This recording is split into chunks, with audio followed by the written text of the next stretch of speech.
So today, it was a toss-up between Last Breath and Opus. And in all honesty, I saw Last Breath, but in all honesty, I would have rather have gone and sat through Opus. Sorry. I know it's based on a true story. Actually, the end of this film was the only part I really enjoyed, because it explains a bit more about Chris's story. You got some real life footage in there as well, which makes it really poignant and quite special. Dare I say, I was welling up, for fuck's sake.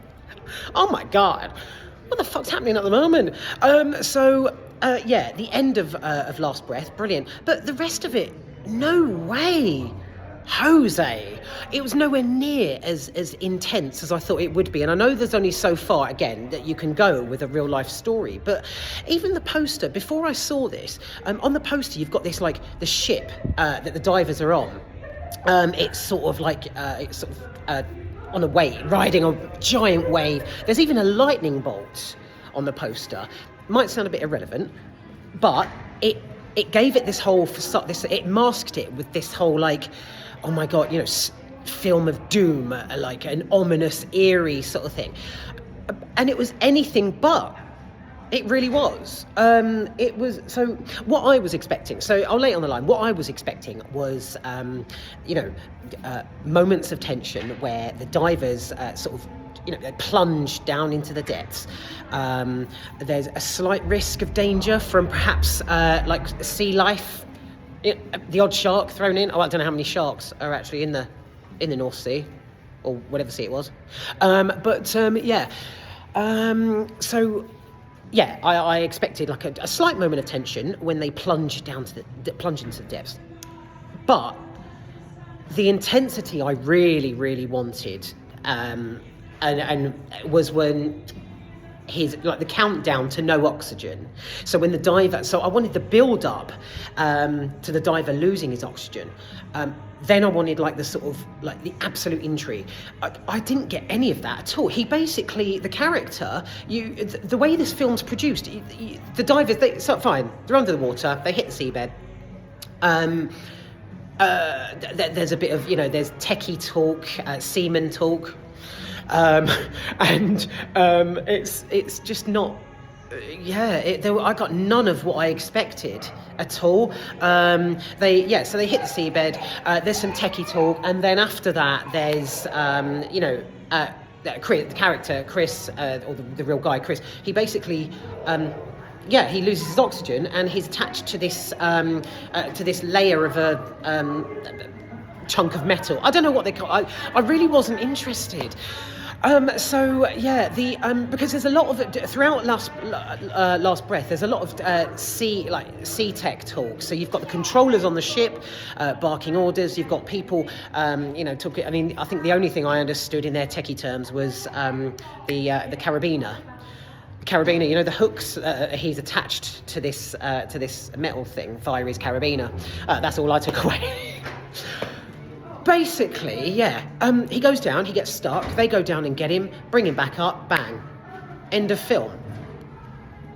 So, it really wasn't for me. So, you never judge a book by its cover, but, like I say, the poster gives it the whole lightning bolt, ominous sort of absolute danger zone, including, like, the weather, the situation, his story, their story. But that's all you get, unfortunately, is just him. He goes down, gets stuck. One of his diver colleagues goes down and gets him, brings him back up. And I'm not sure this is like. I'm not sure this is a film for absolute action fanatics. So if you're thinking it's going to be one of those what's it called? The two girls in the cage that go shark diving and get stuck down. 42 meters or something like that. So it's not like any of those deep sea action flicks that you've seen before. It's actually quite tedious. Now, there was one bit that I'll come back to that I really enjoyed. In actual fact, it's the most mundane, possibly irrelevant bit. Let me just quickly move over to the casting. So, big shout out, first of all, to random guy. I've no idea what his name is, but I recognise him immediately from BBC's Pulling, Sharon Horgan's comedy from years ago. We're talking 2008, 9. He plays this this proper scally southeast London sort of rude boy. He's like, oh, Rainey, I love you, I want to be with you. Oh my God, what are you doing? Like that kind of thing. You know what I mean? He's like a proper rude boy, proper rude boy. But in this movie, he's like, yeah, okay, I've got the controls now. If I wire this up, I can do this and do that. We can bring him up. He's a brilliant, fantastic character actor, but I don't know his name. I mean, I will do after this when I Google the film. But big shout out to you, whoever you are. Okay, right, moving on to other cast. So this is a real mixed bag. You know, one of those movies that's basically, you can it's a proper grainy British flick. So it's set largely in Scotland, and you know, when the movie opens and like a Range Rover pulls up with the British license plate, it's like, oh, cool, Home from Home. But not Home from Home. You've got Woody Harrelson, Simu Liu, I don't know how to pronounce his name. It's a real mixed bag, and in actual fact, it's more like a showcase of accents, because on the ship you've got like Woody Harrelson's like, yeah, you might want to wear your mask when you go down. If you detach yourself from the pipes, you ain't gonna know what's gonna fucking hit you. And then you've got this guy's like, oh yeah mate, oh, cool, thanks for the advice. Yeah. When I go down, I'll make sure I'm breathing. Yeah, I'll keep the mask on. And then next to him, you've got like Simu Liu's character talking. No, you've got to put the pipe in the hole, otherwise if your mask comes off halfway through, you're dead. You know, that's my impression of the whatever his name is, another guy from BBC sitcoms, the main grey beardy guy who's in charge of them all. So you've got a Scottish, and then you've got Woody Harrelson in his gruff sort of Texan accent, and then you've got yeah mate, I'll make sure I wear my mask. That's clearly the only example I've got to do accents in. But do you know what I mean? It's like an absolute showcase. It's like an accent cocktail. It's I mean, that is probably the only decent element watching the film for, unfortunately. So yeah, casting is strange. But fast forward to the end, when you've got the real life footage of Chris himself at his wedding, his best man looks exactly like Woody Harrelson in the camcorder footage. So I'm not surprised they brought in Woody Harrelson. But again, Woody Harrelson and Simu Liu up against this random from Sharon Horgan's BBC sitcom. And what is it with the casting? What did I say? Mickey 17 I saw last week, where you had someone from Two Doors Down up against someone from Twilight. It's it's really unique, really interesting seeing stuff like that. But so I better keep it down. Actually, there's people in here and I'm shouting. So okay, so the cast is really random. Right, let me just quickly pick out decent bits.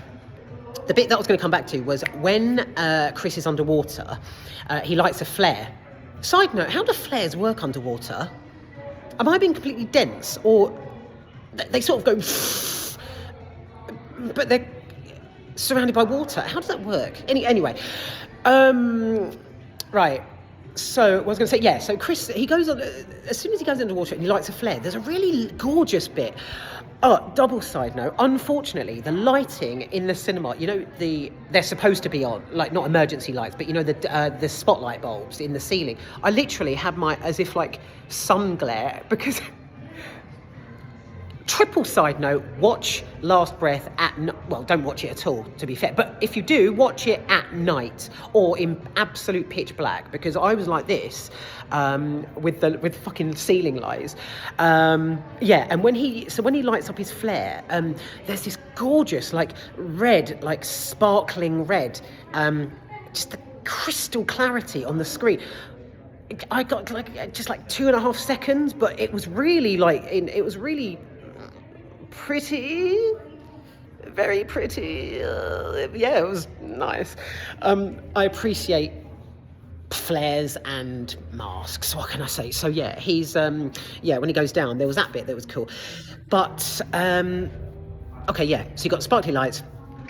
What else did I appreciate? Random casting, as I've just noted, and shit. Come on. Think of a positive. The realism, I suppose.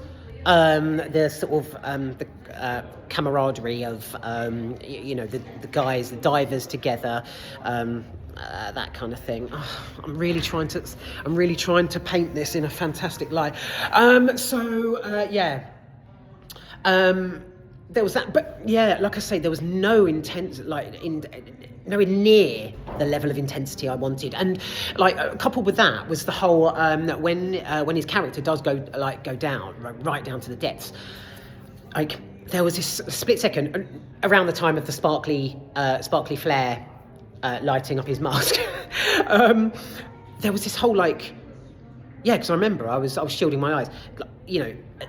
A brilliant bit where the camera sort of swoops, it zooms in a little bit to the depths, but then it skips back again to the divers, and the umbilicals and the cage and the speed of the ship and how the controls aren't working, what's happening on screen, liaising with the divers. There was not enough tension and gritty action. I wanted that. I needed that.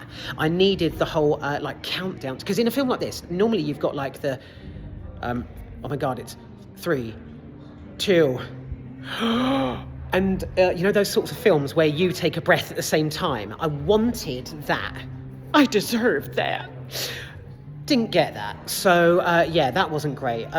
So I felt no build-up, no tension, and I felt almost nothing whilst he was down there hooked up to this piece of metal. The only point I felt anything towards any of the characters during this film was right at the end, as I say. So when he's rescued, oh God, I mean, it helped that the guy was kind of cute. But when he comes round and comes to, it was really quite, that was intense. So I liked that. That bit was good. And then right at the end where you see the real life footage. Otherwise this was just a whole load of boom, boom, boom, boom, boom, dun-dun-dun shit. Do you know what I mean? The producers really tried to amp it up with the soundtrack, and I fear that they did that because they knew there wasn't a lot of action going on. That's last breath. I would very enthusiastically warn anybody away from this film. It's nowhere near as engaging and intriguing as I thought it would be, but with all due respect, obviously, to the real life. The people involved in real life. There's only so far you can go with a film that's based on true events. Another bit was that I kind of appreciated was right at the end where he meets up with his partner, and she's like, "How'd it go?" In a Scottish accent. How'd it go? How'd it go? That's all right. So she asks how it goes, and he says to her, instead of going, oh my god, I almost died, that kind of thing, he actually covered it up and he sugarcoated it and told her somebody almost one of the divers, we almost lost one of the divers, and it was quite good actually. That's kind of that was kind of enjoyable, because it wasn't he wasn't like, oh my god, I almost died. He was like, oh yeah, we almost lost one of the divers, and she's like, was it you? So that was kind of. There's nothing I can't really. It's there. It is in my background. But look at that. See, the poster makes it look like some great big fucking epic. There was nothing I haven't seen in Last Breath that I haven't seen in 4.5 episodes of EastEnders. Both, character-wise, scenario-wise. Like I say, the casting was great, and the performances of the people on the ship, just absolutely, they bulldozed through it. It was amazing, including that guy from Pulling years ago. I still don't know his name, but like I say, there's nothing here that you haven't seen before, and there's nothing in terms of build-up. In terms of the tension, it's almost as if the guy goes like hits the seabed, like trips over, and then just lays there, and then the other diver comes down, gets him, pulls him up. End of film. What's that? What? There's only so far you can go with a true story. Again, none of my views or opinions are to knock any of the real life, any of the people in real life. All hats off and all due respect to all of them. And it was actually very touching and really quite poignant at the end, where they play the footage at his wedding and stuff. That was quite beautiful, actually. I just wish it was beautiful underwater. I wanted some. What creatures are in that sea? It's only in America, isn't it, that people seem to get like fucking mauled by sharks and stuff. Like when it's a British film based like very, very deep underwater, like on the seabed, it's just pipes and like mould and shit, limescale just flickering across the camera. I wanted a bit of even a jellyfish, for fuck's sake. I wanted like something coming up to the camera, just to say hello. So like I say, it was a toss-up between this or Opus, and I'm confident, without seeing Opus, that I picked the wrong film today. Yeah. I'll see what's in store next week.